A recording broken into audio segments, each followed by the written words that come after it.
The expletive was loud enough to be heard from press row behind the Clippers basket. A shriek coded in futility and resonating with pain. The Clipper curse was appropriately accompanied by a Clippers curse. "Bleep," shouted Blake Griffin. "Bleep." Indeed. When Griffin hit the floor after a collision with teammate Austin Rivers on Monday night, the Clippers' season collapsed with him. Their best player, Griffin, is out for 2 months with a sprained knee. Their floor leader Patrick Beverley is out for the season after knee surgery. 4 of their 5 projected starters are sidelined. They recently lost 9 straight games. And they really miss Chris Paul. It's only 19 games into an 82-game schedule, but their Staples Center sellout streak is busted. Their playoff hopes are decimated, and the nightly excitement of their Big Three has been reduced to one and done. It's time for the Clippers to face a reality that they've been blissfully able to avoid for 6 years. A reality they should have faced last summer when Paul packed his bags. It's time for them to do something they should have done before ever foolishly agreeing to give the injury-prone Griffin 5 years and $173 million. It's time for them to crater their club with TNT. Trade and tank. Oh, please. Don't say you haven't already thought of this. Any NBA fan in Los Angeles knows firsthand that while this might run counter to the competitive spirit in today's league, it embodies that spirit at their lowest point. If teams want to become very good, they have to first be willing to be very bad. It's the only way to accumulate the draft picks that will create the young stars.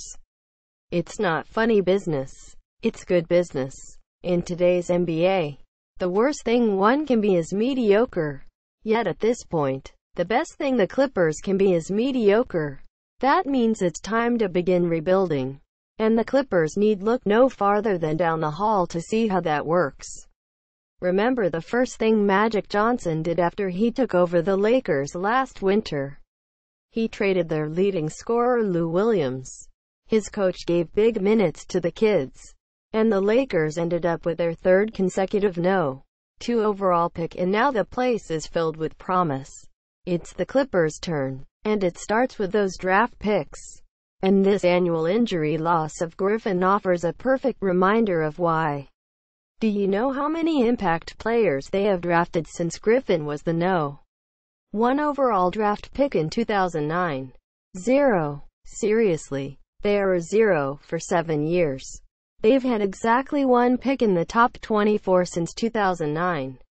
And that was Al-Farouq Aminu in 2010. And he's a journeyman who lasted 1 season before leaving town in the trade for Paul. They've had 8 other picks that have done nothing and meant little as the team thrived under Paul, Griffin and DeAndre Jordan. Now that they're down to just Jordan, those draft picks become their jewels. And it's time to turn them into their future. I attempted to broach this topic with Lawrence Frank, the team's president of basketball operations. But a spokesman said Tuesday that because the Griffin injury just happened, the team was not prepared to comment on the long-term plan. But there's really only one option. They already have 1 first-round pick for the 2018 draft. And they can get another one if they trade Jordan before he can opt out of his contract next summer. They should do it. Jordan has been a great and inspirational player here, but he seems lost without Paul, and would be a valuable inside presence on a title contender.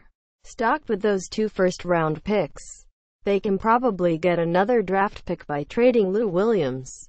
They should do it. His great scoring is as superfluous on this team as it was on last year's Lakers. He can be some contenders' heat off the bench in the spring, just as he was for the Houston Rockets last year. Even when Griffin returns, and even after Danilo Gallinari and Milos Teodosic come back from their injuries, those trades should ensure that the Clippers will finish near the bottom of the standings, which is exactly where they want to finish. Here's guessing. They've built up enough equity with their die-hard fans and sponsors that everyone will endure a few bad months for a chance at a return to contention. Clippers fans grew weary of the near misses by the Big Three. They're probably ready for a new era, as ugly as its creation might be. All of this leaves the team with one remaining question. What do they do with Doc Rivers? Rivers, who lost his role as basketball personnel boss this summer, might want to eventually give up his role as coach. Or the Clippers might want to eventually take it from him.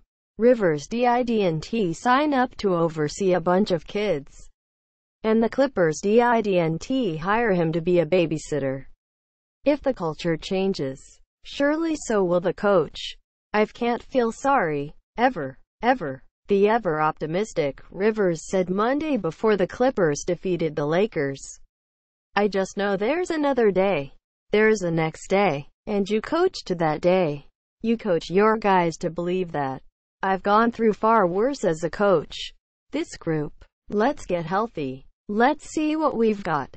A couple of hours later, Griffin's knee buckled, and this skittering Clippers season suddenly became a full-blown train wreck. Only this time, they can't save it. They can't even try. They have to confront it and clean it up and proactively remodel it for next season. This time, finally, the Clippers have to curse the curse.